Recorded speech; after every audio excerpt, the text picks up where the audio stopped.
हाय developers. सो बात कर रहे थे यूनरी ऑपरेटर्स के बारे में। हाँ, अगर आपको ये नहीं पता कि ऑपरेटर्स क्या होते हैं तो मैं आपसे रिक्वेस्ट करूंगा कि आप लास्ट वाली वीडियो देख लेना एक बार के लिए, बिकॉज वहां पे मैंने ऑपरेटर्स क्या होते हैं, इनके टाइप्स एंड अर्थमेटिक ऑपरेटर्स वगैरह सब कुछ डिटेल में समझाया है। अगर यूनरी ऑपरेटर की बात करें तो हमारे पास 3 पॉइंट बनेंगे। सबसे पहले इनका काम क्या है, इसके एग्जांपल एंड इंटरव्यू क्वेश्चन। यहाँ पे इंटरव्यू क्वेश्चन आपको नॉर्मल नहीं देखने को मिलेंगे, आउटपुट वाले एंड लॉजिकल इंटरव्यू क्वेश्चन देखने को मिलेंगे जो आपसे कभी ना कभी इंटरव्यूज में पूछ लिए जाएंगे, आज नहीं तो कल, 1 साल बाद, 2 साल बाद। बिकॉज जब तक हम लोग जॉब करेंगे तो हो सकता है कि जॉब चेंज वगैरह करने के लिए कभी इंटरव्यू दें और आपसे पूछ लिए जाए। तो मैं आपको रिकमेंड करूंगा कि आप पूरी वीडियो देखो एंड वीडियो को लाइक भी कर देना। सो पहले पॉइंट की तरफ जाते हैं और बात करते हैं कि इसका यूज क्या है, यूनरी ऑपरेटर क्यों काम में लेते हैं। देखो, ये किसी वैल्यू के अंदर इंक्रीमेंट करने के लिए, डिक्रीमेंट करने के लिए, पॉजिटिव वैल्यू को नेगेटिव या फिर नेगेटिव वैल्यू को पॉजिटिव करने के लिए, इस तरीके से हम लोग इनको यूज में ले सकते हैं। ठीक है, एग्जाम्पल दिखाता हूं मैं आपको। मान लीजिए आपके पास एक इंटीजर वैल्यू है इंट a इक्वल टू 10। आप इसमें इंक्रीमेंट करना चाहते हो तो आप कर सकते हो a प्लस प्लस, और इसकी आउटपुट पता है क्या आ जाएगी, इसकी आउटपुट आ जाएगी 11 अपने आप। ये इसमें एक इंक्रीमेंट हो जाएगा। अगर आप इसमें डबल इंक्रीमेंट करना चाहते हो तो फिर से a प्लस प्लस कर दो। ठीक है, अब मान लो इसके अंदर ये हटा के आप इसमें डिक्रीमेंट करना चाहते हो तो आप क्या कर सकते हो, लेट्स से कि अब आपके पास a 10 मान के चल रहा हूँ मैं, फिर से a माइनस माइनस कर दिया तो उसका आउटपुट आ जाएगा 9। फिर से आपने एक अंदर से माइनस माइनस कर दिया, उसका आउटपुट आ जाएगा 8। ठीक है, तो काफी सारे तरीके से इनको यूज कर सकते हैं। अब एक चीज हो रहा है जो इंटरव्यूज में आपसे पूछ सकते हैं कि यूनरी ऑपरेटर कितने ऑपरेंट के ऊपर यूज होता है। इसका आंसर आया कि यूनरी ऑपरेटर एक टाइम पे एक ही ऑपरेंट पे यूज में आएगा। अब इसका मतलब क्या है ये मैं आपको समझाता हूं, आप ध्यान से देखना। मान लो कि मैं एक अर्थमेटिक ऑपरेटर करने की कोशिश कर रहा हूं जिसके अंदर मेरे पास 2 वेरिएबल हैं, a equal to 10 and integer b equal to 20। ठीक है, अब मैं a प्लस बी करूंगा अर्थमेटिक ऑपरेशन करने के लिए, इनको मैं जोड़ रहा हूं। तो यहां पे जो ये वाला है ना सिंबल है, इसको हम लोग क्या बोलते हैं, ऑपरेटर। ये हम लोग काफी बार देख चुके हैं।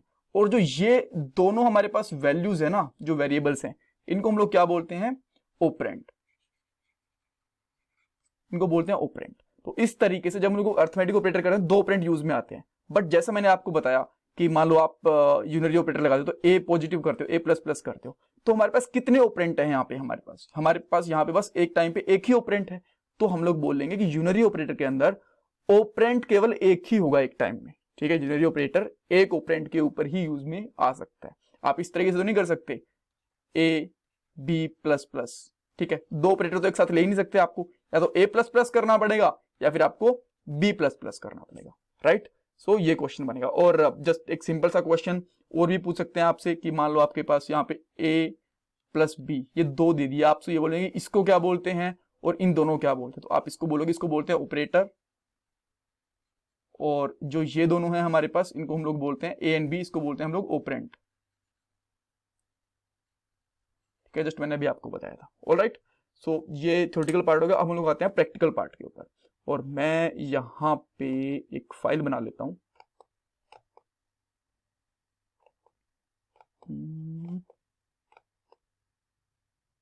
यहां पे मैं क्लास का नाम रख देता हूं यूनरी ऑपरेटर्स।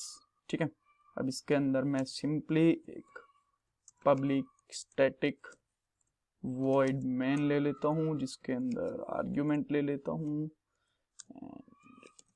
यहां पे हम लोग क्या करने वाले हैं, एक इंटीजर ले लेते हैं a, जिसकी वैल्यू है 10। ठीक है, तो अब मैं a प्लस प्लस करता हूं। जैसे मैंने आपको बताया कि हम लोग यूनरी ऑपरेटर के अंदर इंक्रीमेंट कर सकते हैं, डिक्रीमेंट कर सकते हैं, पॉजिटिव वैल्यू को नेगेटिव वगैरह कर सकते हैं, सब कुछ करके देखेंगे।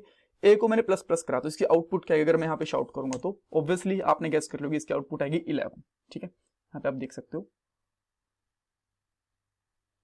जस्ट ये रन हो रहा है एंड हियर वी गो, इसकी आउटपुट आ गई 11। इसके अंदर मैं एक और पॉजिटिव कर सकता हूँ, a प्लस प्लस।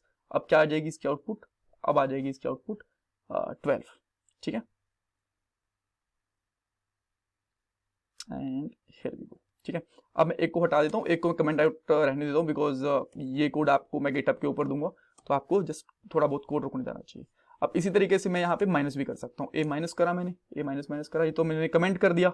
कमेंट करने का मतलब क्या होता है, अगर मैं डबल स्लैश लगा दूंगा तो ये वाला कोड कंपाइल नहीं हुआ, ये समझ ले कि इसने कुछ जस्ट वैसे लिख के रख लिया है, इस वाले कोड को एग्जीक्यूट नहीं करना। ठीक है, ऑलराइट, सो अब आप चेक करोगे कि जैसे ही मैं इसको a प्लस प्लस करूंगा तो आउटपुट यहाँ पे 9 आ गया। एंड अगेन अगर मैं यहाँ पे सॉरी ए माइनस माइनस अगेन फिर से करूंगा तो डबल डिक्रीमेंट कर दे तो यहाँ पे 8 आ जाएगा। ठीक है, और वैसे एक बार डिक्रीमेंट करके एक बार इंक्रीमेंट कर दूंगा तो वापस सेम वैल्यू रहेगी, बिकॉज सेम चीज हो गई। तो ये आप जैसे आपने इस तरीके से करा ना, यहाँ पे नेगेटिव वैल्यू करी, आप एक तरीके से और कर सकते हो, पता है क्या, जस्ट मैं इसको एक बार के लिए कमेंट कर देता हूँ, माइनस माइनस पहले करके ए बाद में लिख सकते हो। ठीक है, दोनों ही केस के अंदर डिक्रीमेंट होगा, ऊपर वाले के अंदर भी नीचे वाले केस के अंदर भी। और यहाँ पे आप प्लस प्लस भी कर सकते हो इंक्रीमेंट करने के लिए, बट मैं जस्ट अभी नेगेटिव वाला एग्जांपल दे रहा हूँ। अब बोलोगे इन दोनों में फर्क क्या है, पहले और बाद में क्या फर्क होता है? देखो, इसको हम लोग बोलते हैं पोस्ट डिक्रीमेंट या पोस्ट इंक्रीमेंट, या फिर बोल सकते हो पोस्ट यूनरी ऑपरेटर, बाद वाली चीज, इसको बोलते हैं प्री, यानी कि ये पहले यूज में आ गई। अब इसका इंपैक्ट आपको यहां तो नहीं दिख रहा, आपको इस केस के अंदर भी 9 दिख रहा है, और अगर मैं ऊपर वाला केस ट्रू करूंगा इस केस में भी आपको 9 ही दिखेगा, बट इसका इंपैक्ट आपको कहां दिखेगा मैं आपको एक सेकंड में बताता हूं। एक बार के लिए वाली स्टेटमेंट एग्जीक्यूट कर दूं, एग्जीक्यूट हो गई, 9 आ गया। ठीक है, दोनों में कोई फर्क नहीं है। अब देखो, अगर मैं यहां पे माइनस माइनस कर दूंगा तो क्या होने वाला है? तो आप बोलोगे ठीक है ये वापस से 9 हो जाएगा, हम लोगों ने माइनस माइनस कर दिया और उसको प्रिंट कर रहे हैं तो 9 हो जाएगा। नहीं, एक्चुअली यहां पे हुआ क्या, ये पोस्ट डिक्रीमेंट है, पहले हमारी वैल्यू ये एग्जीक्यूट होगी, उसके बाद में डिक्रीमेंट होगा, तो जो इसकी वैल्यू आएगी ना वो यहां पे 10 की 10 रहेगी। ठीक है, तो पहले इसने प्रिंट कर दिया, डिक्रीमेंट इसने बाद में करा, बट जब तक डिक्रीमेंट करा तब तक हमारा प्रिंट हो चुका था। ठीक है, अगर मैं एक और शाउट करके उसके अंदर ए लिखूंगा ना तो उसके अंदर ये डेफिनेटली पहले वाले में 10 और दूसरे वाले में 9 देगा, बिकॉज यहां पे इसने पहले प्रिंट करा, बाद में इंक्रीमेंट करा, डिक्रीमेंट करा और बाद में इसने फिर से प्रिंट कर दिया। राइट, समझ गए आप? सो आप देख सकते हो यहां पे हमें 9 दिख गया इस तरीके से। बट अगर मैं यहां पे पहले डिक्रीमेंट कर देता हूं इस तरीके से और बाद में ए रहेगा हमारा, तो ये पहले डिक्रीमेंट करेगा, प्रिंट बाद में करेगा, तो अब इसी केस के अंदर यहां पे कितना आ जाएगा, 9 आ जाएगा। ठीक है, आप ये देख सकते हो हमारे पास यहां पे कितना आ गया, 9। ऑलराइट, तो जैसे हम लोगों ने ये 9 करा, ये चीजें हम लोगों ने देख ली, और इसको मैं क्या करता हूं एक बार के लिए यहां पे भी इसको कमेंट आउट कर देता हूं। अब और भी चीजें हमारे पास, जैसे आपने ये करा ना उस तरीके से आप लोग, जैसे मैंने आपको बोला कि वैल्यू पॉजिटिव वैल्यू को नेगेटिव भी कर सकते हो। 10 है मेरे पास, मैं पहले टिल्ड यूज कर लेता हूं और बाद में ए लगा देता हूं, तो यहां पे इसका आउटपुट कितना आएगा?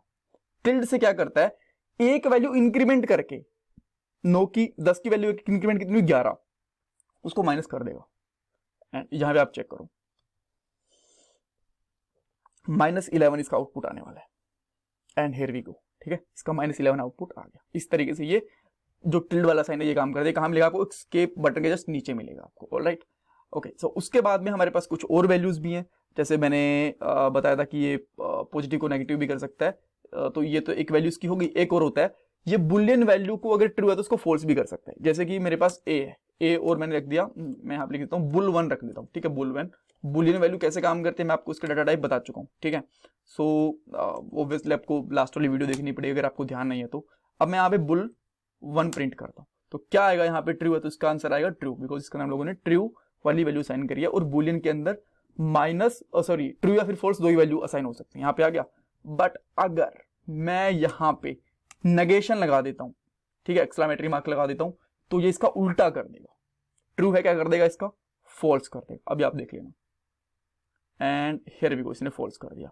और अगर यहाँ पे ये फॉल्स है तो उसका क्या कर देगा? उसका ये ट्रू कर देगा। मैंने ट्रू ऊपर फॉल्स कर दिया तो यहाँ पे क्या आ जाएगा? ट्रू आ जाएगा। ठीक है, सो ऐसे इंटरव्यू क्वेश्चन आपसे पूछ सकते हैं कि बुलियन के अंदर अगर हम नेगेशन लगा देंगे तो क्या होगा, और टिल्ड लगा देंगे तो क्या होगा, प्री इंक्रीमेंट करने से क्या होगा, पोस्ट इंक्रीमेंट करने से, डिक्रीमेंट वगैरह करने से क्या होगा। सो ये इंपॉर्टेंट चीजें इंटरव्यूज में पूछी जाती हैं। सो मैं आपसे रिक्वेस्ट करूंगा कि अगर आपको कुछ प्रॉब्लम है तो मुझे कमेंट सेक्शन के अंदर पूछ लेना, एंड वीडियो को लाइक करना, चैनल को सब्सक्राइब करना, एंड कमेंट सेक्शन के अंदर एक छोटा सा कमेंट कर देना बेशक से, बट डेफिनेटली करना भूलना मत। Thank you guys, thank you so much.